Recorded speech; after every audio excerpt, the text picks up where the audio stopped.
Okay, welcome back to members of 121 Community Church in Grapevine, Texas, and our ongoing study in the book of Romans by the Apostle Paul, using the commentary by Bart, 7th edition, published in 1965. We're going to take a look at chapter 13, verses 1 through 9, and it continues Paul's writing on practical theology or Christian ethics. But now it's Christian ethics in response to Roman authority. It's Christian response to Roman political obligations, like paying taxes. Now the question is, with Paul's teaching on responsibility toward Rome for Christians, what does that say to Bart and the government he's living under, the rise of Nazi Germany? Let's keep that in mind as we go through these 9 verses. But Paul is talking about responsibility to Rome. But in the commentary by Bart, we've got to understand he's interpreting this within the rise of Nazi Germany. So let's go to block 1. All authority must be measured against God. Every soul is to be subject to the authority above him, because those that exist are instituted by God. Therefore, resisting authority means to resist the ordinance of God, and it will bring judgment upon themselves. They will bring judgment upon themselves. For rulers are not a terror to good works, but instead they are a terror to evil. Therefore, fear not authority, and do the good. Now, obviously, that's Paul talking about Christians in Rome have an obligation to obey civil authority. They can't rebel against Rome. They need to comply with civil rules and civil law. For Paul, this is about the Christians in Rome and Roman authority. Now, for Bart, he's living in the rise of Nazi Germany. Bart's 7-point authority as divinely measured. Rebellion on the human plane does not result in judgment, just a change of form. But all powers are subject to the judgment of God. Therefore, all actions must be in obedience to God. The powers that be are to be measured by reference to God. The Nazi regime is to be measured by the reference to God. And no human being can share in God's judgment. The judgment of God equals the eschatological divine factor within the existing order. The judgment of God is an eschatological divine factor that will reach fulfillment. There is an eschatological divine factor beyond the existing order. So Bart takes an eschatological attitude with regard to interpreting verses 1, 2, and 3. Paul is definitely talking about Roman Christian citizens within Rome must obey civil law. They must obey civil law. Bart is talking about eschatological judgment of God. Eschatological judgment of God, which is what he calls the divine factor. In the existence he was currently living in Nazi Germany, Bart believed there was still a divine factor. There still was a divine factor, even though the Nazi regime had been infiltrating the evangelical church and contaminating and corrupting the evangelical church. Bart says there still is an eschatological divine factor, and we don't implement the judgment of God. God is God, and judgment of God is left to God. Barth views 1, 2, and 3 eschatologically. Block 2, Paul's ethics of conscience, 4, 5, and 6. For he is a servant of God, unto the good. However, if you do evil, be afraid, for he is an avenger, bearing wrath upon any person doing evil. Therefore be subject to authority, on account of your own conscience. Okay, now verse 6. Because of this, pay your taxes, for they are servants of God. Upon this very thing, be attentive. Now again, that's very obvious that Paul is talking about Christian citizens being obligated to obey civil law in Rome and to pay taxes. They're not exempt from paying taxes. And so for Paul, this is obviously about Roman obligation, civil obligation. But now, again, how is Bart going to interpret this, 4, 5, and 6, within the rise of Nazi Germany? All right, let's look at Bart's 12-point ethics of conscience. Our behavior either accepts or rejects the existing order, but our priority must be the relationship to God. Our conscience understands the divine no. Our conscience understands the wrath of God, and we are reminded in our conscience of God's dikaiosune righteousness, and we know because of that that God's word speaks against exchanging evil for evil. We don't use evil to overthrow the evil Nazi regime. We are to refer back to our primal origin and to become subject to God, and that means to do that which is good. As Christians, we are to do that which is good. And that means action that transcends the temporal human action of exchanging evil for evil.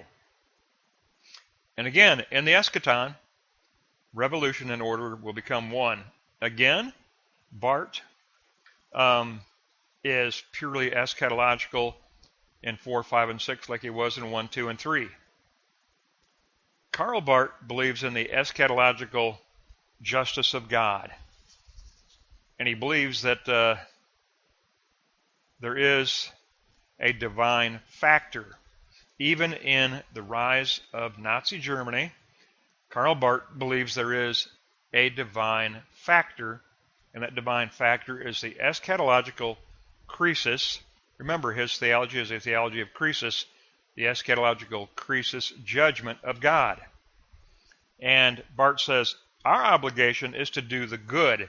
We can't exchange evil for evil. Now that's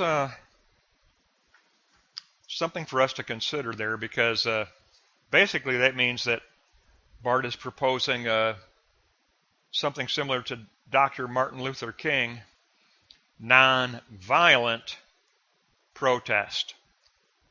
It looks like we're looking at non-violent protest. Do not exchange evil for evil seems to be the position of Karl Barth here, and that seems to be his interpretation. And now we're ready to get into the final closing equation, and block 3 in verses 7, 8, and 9. To measure against God and a Christ-imprinted conscience will bring about the great divine possibility. 7, 8, and 9. Render all their dues, to those due tax or revenue or respect or honor. Owe nothing to anyone. Instead, love one another. Then the law is fulfilled. You shall not commit adultery. You shall not commit murder. You shall not steal. You shall not covet. But from a positive point of view, you shall love the neighbor as yourself. You shall love the neighbor as yourself. Now, Barth's 6-point great divine possibility. To every person, German and Jew, to every person, we owe agape love. Agape protests against the existing order. It means not being conformed to the secular world. It means not hating the Jews. Instead, it means to bear witness to God as the great divine possibility. Now, 5/29/1934, Karl Barth helped to compose the Barmen Declaration by the German Evangelical Church that put in writing a protest against the Nazi regime and the corruption of the church by the Nazi regime. 5/29/1934. It was a non-violent act, but it was a life-threatening act because it could have landed him and Dietrich Bonhoeffer both. Bonhoeffer joined in this. They both could have ended up in concentration camps. Instead, they were both exiled. Their monies were taken, their property was taken, their positions were taken. They lost German citizenship. They were exiled out of Germany. Bart remained in Switzerland. Bonhoeffer chose another path. He went to the United States for a while. He then, because of his conscience, he returned to Germany. He began working in the German underground again. And he was arrested as one of those plotting to execute Hitler. And I don't know, I'm not a great historian here. I don't know if he was a member of that group or not, but he was arrested for being a member of that group that was seeking to assassinate Hitler. Then he was thrown into a concentration camp, and just within 30 days of the Allies liberating the camp, the Nazis intentionally, knowing that they were defeated, knowing the Allies were on the way, knowing the camp would be liberated, they executed Dietrich Bonhoeffer out of hate, out of revenge. So, if it's true, Bonhoeffer took on guilt within himself. He took on the cross of Christ. He took on that great negative in order to try to liberate Germany from Hitler. He was safely exiled, but he chose to return and work in the German underground. Bart remained in exile. They both signed the Barmen Declaration of 5/29/1934 by the German Evangelical Church protesting the Nazi regime. Bart, by the grace of God, lived. They both could have ended up immediately in concentration camps, but they were both exiled. Bonhoeffer returned to Germany, continued to work in the underground movement. He ended up dying a martyr for Jesus Christ in a concentration camp. Tremendously important lesson, not only for Paul and the authority of Rome, but also in the commentary, Karl Barth and the rise of Nazi Germany. So very important lesson, and none of us can judge Bart or Bonhoeffer. We didn't live through it. We did not live through that horror, absolute demonic horror. They did. I can't judge them. They both signed the Barmen Declaration to protest Hitler, and both were exiled. That's going to wrap up 13:1-9, and we finish 13 next time. It's a short chapter, and it's only going to be, 13:10-14. There's only 14 verses in chapter 13, so we'll finish up chapter 13 next lesson. That's going to finish up 13:1-9.